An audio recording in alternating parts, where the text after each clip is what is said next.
रहीम अस्सलाम वालेकुम dear students. आज हम लोग एक्सरसाइज 1.4 के जो लास्ट 3 क्वेश्चन है वो हम लोग कंप्लीट करेंगे। क्वेश्चन नंबर 4 है, इसमें फंक्शन हमें दिया गया है कि ये x प्लस 2 के इक्वल होगा अगर x जो है ये लेस आर इक्वल होगा -1 के, और इसी तरह से ये c प्लस 2 के इक्वल होगा अगर x जो है वो ग्रेटर देन -1 के होगा। और हमसे ये कहा गया है कि ये फंक्शन जो है इसकी लिमिट एग्जिस्ट कर रही है x इज इक्वल टू -1 पे, और हम लोगों ने c की वैल्यू फाइंड करके इनको देना है। तो क्योंकि जब फंक्शन जो है उसकी लिमिट एग्जिस्ट करती है तो इससे मुराद ये होती है कि उसकी लेफ्ट लिमिट और उसकी राइट लिमिट दोनों के आंसर आपस में इक्वल हैं। तो हम इसी कॉन्सेप्ट को लेके चल रहे हैं कि इसकी लेफ्ट लिमिट एवेल्यूएट करेंगे और इसकी राइट लिमिट एवेल्यूएट करेंगे, और उन दोनों का आपस में इक्वल रख के वहाँ से हम लोग c की वैल्यू फाइंड आउट कर लेंगे। इसकी लेफ्ट लिमिट यानी कि x अप्रोच करेगा -1 नेगेटिव,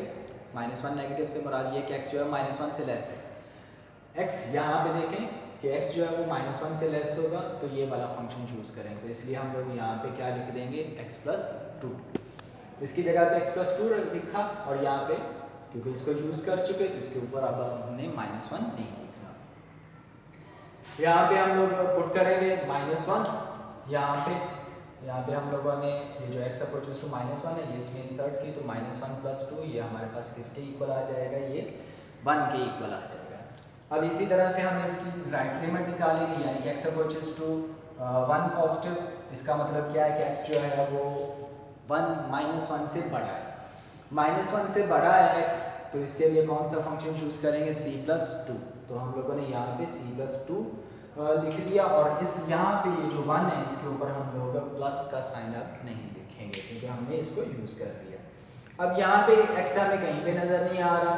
तो ये फंक्शन बिल्कुल सेम ऐसे ही इसके आंसर में आ जाएगा। अब क्योंकि लिमिट एग्जिस्ट करती है x अप्रोचेस टू -1, ये लिमिट एग्जिस्ट करती है, तो अब यहाँ से हमारे पास क्या आ जाएगा कि इसकी लेफ्ट लिमिट और इसकी राइट लिमिट दोनों आपस में क्या होंगी, ये इक्वल होंगी। लेफ्ट लिमिट का आंसर हमने लिखा, इसका आंसर क्या था 1, तो वो हमने इसकी जगह पे लिख दिया, और इसका आंसर जो आया था वो हमारे पास c प्लस 2 आया था, वो हमने इसकी जगह पे इंसर्ट कर दिया। यहाँ से हम लोग c की वैल्यू फाइंड करेंगे, ये प्लस 2 इस तरफ आ गया तो ये 1 माइनस 2 बन गया, और c की वैल्यू जो है वो -1 आ गई। तो ये इस तरह से कि क्या हम लोगों ने कॉन्सेप्ट यूज़ किया कि लिमिट एग्जिस्ट करने का। इससे क्या मुराद है कि लेफ्ट लिमिट और राइट लिमिट बराबर थी, तो हम लोगों ने लेफ्ट लिमिट एवेल्यूएट की, राइट लिमिट एवेल्यूएट की, और उनको दोनों को इक्वल रख के हमने इनकी वैल्यूज पुट की, और यहाँ से हम लोगों ने c की वैल्यू फाइंड कर ली। नेक्स्ट हमारे पास जो क्वेश्चन है, क्वेश्चन नंबर 5, इसका पार्ट 1 कर रहे हैं। इसमें उसने हमें पहले सवाल में 4 वाले में उसने कहा था कि जी लिमिट एग्जिस्ट करती है, तो यहाँ पे अब वो कह रहे हैं कि जी फंक्शन जो है 3 पे कंटिन्यूस है। तो कंटिन्यूस होने से मुराद ये होगी कि उसकी लेफ्ट लिमिट, उसकी राइट लिमिट और फंक्शन की 3 पे जो वैल्यू है ये तीनों आपस में क्या होंगे, इक्वल होंगे, और इन तीनों को इक्वल रख के हम लोगों ने क्या फाइंड करना है, m और n की वैल्यू फाइंड करनी है। तो जी ये देखें जी, पहले हम लोग फंक्शन की वैल्यू फाइंड करने लगे 3 पे, तो f ऑफ 3 जो है ये हमारे पास किसके इक्वल आ जाएगा, ये हमारे पास f ऑफ 3 जो है ये n के इक्वल है, क्योंकि x जो है हम लोगों ने 3 के इक्वल लिया है, तो ये हमारे पास किसके इक्वल आ जाएगा, n के। और इसी तरह से हम लोगों ने इसकी लेफ्ट हैंड लिमिट निकालनी है, यानी कि limit x approaches to 3 negative f of x is equal to हमारे पास आएगा कि x 3 से लेस है, तो x 3 से लेस हो तो हमारे पास फंक्शन कौन सा आएगा, ये mx, तो हम लोगों ने यहाँ पे ये mx लिख दिया, और x की जगह पे हम लोगों ने इंसर्ट कर दिया 3 को, तो ये हमारे पास क्या बन गया, ये 3m। इसी तरह से राइट हैंड लिमिट एवेल्यूएट करेंगे, limit x approaches to 3 positive, इसका मतलब क्या है कि x जो है वो 3 से ग्रेटर है, तो जब x 3 से ग्रेटर होगा तो हमारे पास जो फंक्शन है वो कौन सा आएगा, -2x + 9, तो हम लोगों ने यहाँ पे -2x + 9 को इंसर्ट कर दिया। अब इसमें x क्योंकि 3 है तो x को 3 रखा और इसको एवेल्यूएट किया, तो ये हमारे पास जो टोटल इसका आंसर है वो 3 आ जाएगा। अब क्योंकि फंक्शन जो है ये कंटिन्यूअस है at x is equal to 3 पे, therefore limit x approaches to 3 negative f of x और limit x approaches to 3 positive f of x और f ऑफ 3, ये तीनों आपस में क्या होंगे, ये इक्वल होंगे। Limit x approaches to 3 negative f of x, यानी कि लेफ्ट हैंड लिमिट का आंसर जो है था वो हमारे पास किसके इक्वल आया था 3m के, तो हमने इसकी जगह पे ये 3m लिख दिया, इसका आंसर 3 आया था तो 3 लिख दिया, और f ऑफ 3 जो था ये हमारे पास n के इक्वल है, ये हम लोगों ने लिख दिया। अब यहाँ से हमारे पास क्या आ जाएगा 3m जो है ये 3 के भी इक्वल है और 3 जो है ये n के भी इक्वल है, यानी कि ये तीनों आपस में इक्वल है। तो यहाँ से हम लोगों ने पहले हम लोगों ने लिख लिया कि ये जो 3m है ये 3 के भी इक्वल है और इसी तरह से ये दोनों भी आपस में इक्वल है।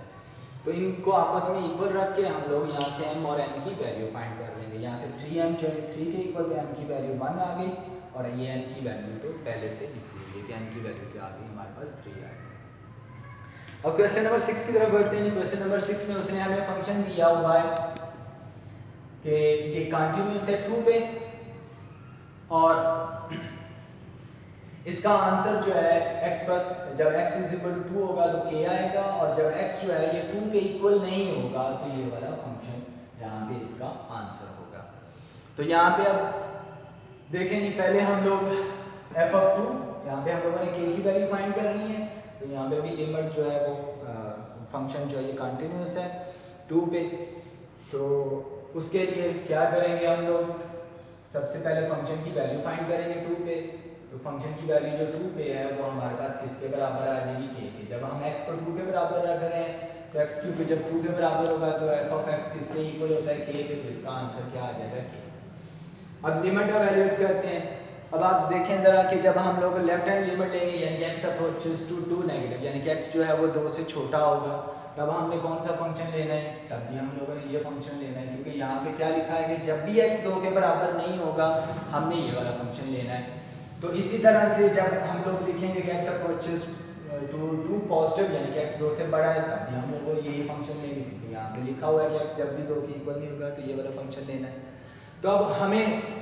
लेफ्ट और राइट लिमिट निकालने की ज़रूरत नहीं है, क्योंकि दोनों में एक ही फंक्शन चूज करना है, तो इसलिए हम लोग डायरेक्ट इसकी 2 पे लिमिट इवैल्यूएट कर लेंगे, यानी कि x अप्रोचेस टू 2। तो यहाँ से लिमिट x अप्रोचेस टू 2 ये हम लोगों ने फंक्शन लिखा है, क्योंकि यहाँ पे जज़र जो है स्क्वायर रूट इन्वॉल्वड है, और हम लोगों ने स्क्वायर रूट वाली पहले भी लिमिट इवैल्यूएट की है, उनमें हम लोग क्या करते हैं कि इनको इनके कॉन्जुगेट से मल्टीप्लाई और डिवाइड कर देते हैं। यहाँ पे माइनस लिखा हुआ है तो हम लोगों ने इसी टर्म को प्लस के साथ लिख के इससे मल्टीप्लाई और डिवाइड करते हैं। तो ये हम लोगों ने इसको लिख के मल्टीप्लाई और डिवाइड किया, क्योंकि इसमें नेगेटिव साइन है और इसमें पॉजिटिव साइन है, तो कौन सा फार्मूला यूज हो जाएगा, a minus b into a plus b वाला, यानी कि ये a minus b into a plus b ये किसके इक्वल हो जाता है a square minus b square, यानी कि फर्स्ट टर्म का स्क्वायर और सेकंड टर्म का स्क्वायर, और इनके दरमियान क्या ये माइनस का साइन आता है। तो 2x प्लस 5 का स्क्वायर, स्क्वायर रूट का स्क्वायर आ गया, और इसी तरह से x प्लस 7 के स्क्वायर रूट का स्क्वायर, इनसे ये स्क्वायर रूट से ये स्क्वायर कैंसिल हो जाएगा, और बटे में जो है हमारे पास क्या आ जाएगा x माइनस 2, और इसके साथ ये जो square root 2x plus 5 plus x plus 7 का स्क्वायर रूट, इसको हम इसके साथ मल्टीप्लाई नहीं करेंगे, इसको हम लोग इसी तरह से रहने देंगे जी। इनके कैंसिल करने के बाद स्क्वायर रूट को स्क्वायर से कैंसिल करने के बाद ये हमारे पास रह जाएगा 2x प्लस 5, और यहाँ पे क्योंकि बाहर माइनस है तो ये क्या बनेगा माइनस x माइनस 7। इनको सॉल्व किया तो 2x में से x माइनस हो गया तो ये हमारे पास x रह जाएगा, और 5 और माइनस 7 का आंसर हमारे पास कितना आ जाएगा माइनस। अब ऊपर भी क्या बन गया, न्यूमरेटर में भी हमारे पास x माइनस 2 है और डिनोमिनेटर में भी x माइनस 2 है, तो हम लोग इन दोनों को क्या करेंगे यहाँ से कैंसिल कर देंगे, इन दोनों को कैंसिल कर देंगे, और बाकी हमारे पास रह जाएगा 1 ओवर ये वाला एक्सप्रेशन, और इसमें हम लोग x is equal to 2 put करके इसकी लिमिट इवैल्यूएट कर लेंगे। इसमें हम लोगों ने x की जगह पे 2 पुट किया तो ये 2 इंटू 2 4 हो जाएगा, प्लस 5 ये 9 बन जाएगा, और इसी तरह से यहाँ पे x की जगह पे 2 पुट किया तो ये 2 प्लस 7 ये भी 9 बन जाएगा, तो ये हमारे पास एक्सप्रेशन इस तरह से आ जाएगा। अब 9 का जो स्क्वायर रूट है वो भी 3 के बराबर, तो यहाँ पे दूसरे स्क्वायर रूट 9 उसका भी आंसर 3 आएगा, तो दोनों को ऐड कर लिया हमारे पास क्या बन गया 6, तो 1 ओवर 6 ये हमारे पास इसकी लिमिट आ गई। अब हमें पता है कि ये फंक्शन जो है कंटिन्यूअस है x इज इक्वल टू 2, और अगर ये कंटिन्यूअस है तो लिमिट की वैल्यू और जो फंक्शन की वैल्यू है 2 पे, ये दोनों का आंसर क्या होगा आपस में इक्वल होगा। तो लिमिट की वैल्यू थी 1 ओवर 6 और जो फंक्शन की वैल्यू 2 पे निकली थी वो थी हमारे पास k, तो k की वैल्यू क्या आ गई हमारे पास 1/6। जी आज के लिए इतना ही, नेक्स्ट लेक्चर तक के लिए अल्लाह हाफ़िज़।